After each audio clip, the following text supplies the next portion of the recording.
বিনোদন জগতের latest update পেতে সাবস্ক্রাইব করুন আমাদের চ্যানেল, বেল আইকনে ক্লিক করতে ভুলবেন না। বিষয়টিতে দর্শক আর অবাক হন না।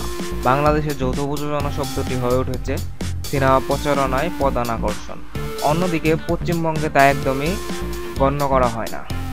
নূরজাহানের পর ইয়েতে অভিযানেও একই কাণ্ড ঘটল।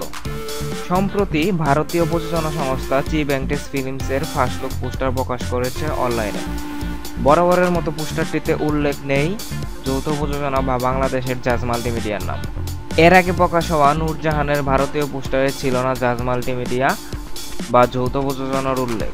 উল্টো দিকে বাংলাদেশি পোস্টারে জাজের পাশাপাশি উল্লেখ ছিল ভারতীয় দুই প্রতিষ্ঠানের নাম।